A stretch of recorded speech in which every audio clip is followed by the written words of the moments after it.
it, but it doesn't mean crap. You got to show up and practice. We've had really good weeks of practice and a really good week this week. So I think it's carrying over the ball game. So it just takes one and you're back in the toilet.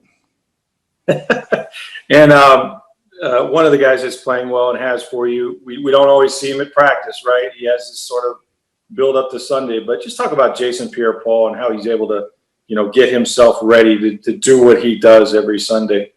Yeah, it's amazing. I think we have a good program for him right now when he practices and taking care of himself and making sure he gets to the game healthy and ready to go. Not just him, but Sue and a couple other guys, Gronk, some guys that we just got to get them to Sunday healthy. They know what to do. Yeah, thanks. Next question will come from Scott Reynolds. Hey, Bruce, you've been around Antonio Brown for part of his career. At 5'10", he's not a big guy like Mike Evans or Julio Jones, and he doesn't have that 4.3 speed like a Tyreek Hill does. But yet this is a guy that's been to 7 Pro Bowls and won a Super Bowl, 4 All-Pros. What is it about him that has allowed him to become such a dominant receiver in this league without having that blazing speed or the massive size that some of these superstars have? Well, I think when you look at him play, his play speed is that fast. His play size is that size. He just makes big men catches. He's got unbelievable hands, great body control, and he can separate extremely quickly on anybody that's trying to cover him. So, and he's a great run after the catch guy because he can catch really well, and you don't have to think about it. He'll take short ones and take them deep, but he got great work habits. And but I think when you watch him play, he plays bigger than he is. He plays faster than he is.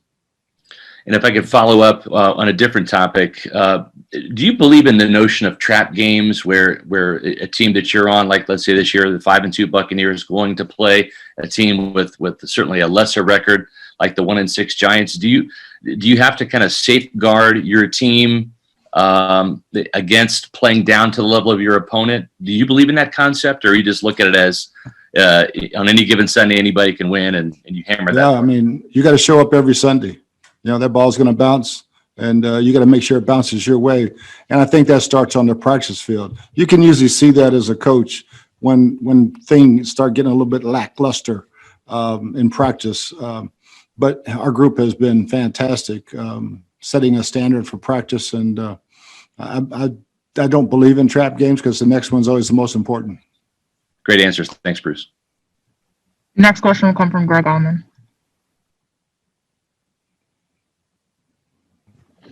Bruce, we've talked a lot about your offensive line being improved and the small number of sacks they've allowed as a unit, but wanted to ask you about Ali Marpet. I don't know how he grades for you guys compared to the other linemen, but just what you've seen from him and how much he's kind of led the way there. Yeah, he's having an outstanding year. And, I think the surgery on the offseason helped him. And but he's playing at a very, very high level, very consistent, very physical. And, you really can't ask much more, especially the leader of the group. What did he have done in the offseason? He had a hip labrum. Bruce, thank you. You bet.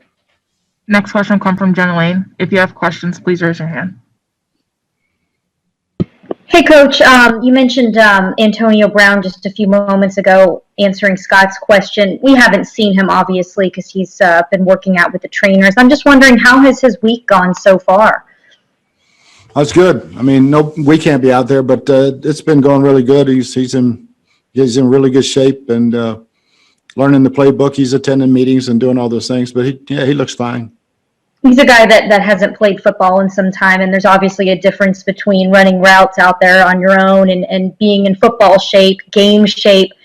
What is your plan to integrate him into this offense? Obviously, don't give any trade secrets away or anything, but is he going to be on a certain snap count when you guys can start playing him? How is that going to work?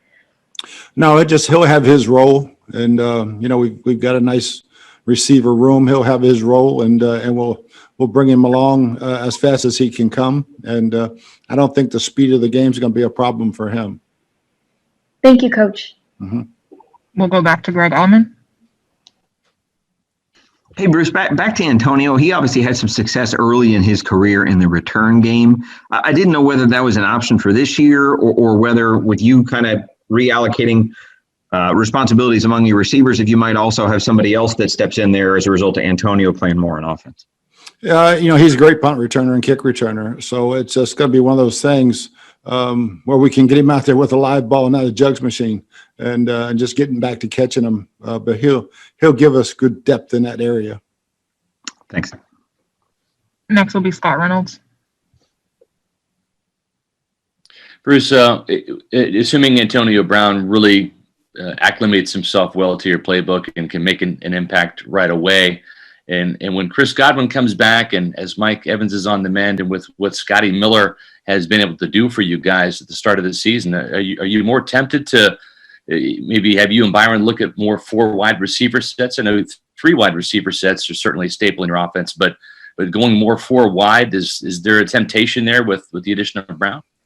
Yeah, it was really good for us last week, and we with the tight end situation with OJ gone, so it's a little bit different. So yeah, I mean it's a weapon to have 4 guys like that, and hopefully we can keep them all healthy, and they can split some reps in 3 wides. Thanks, Bruce. You bet. Next we'll go to Kim Jones. Hey, Bruce. It's Kim Jones from York. Dallas Town. Exactly. Thank you very much. It's good to see you again, You and I'm too. happy for your success always. I ask this as someone who's seen Jason Pierre-Paul his whole career at different points.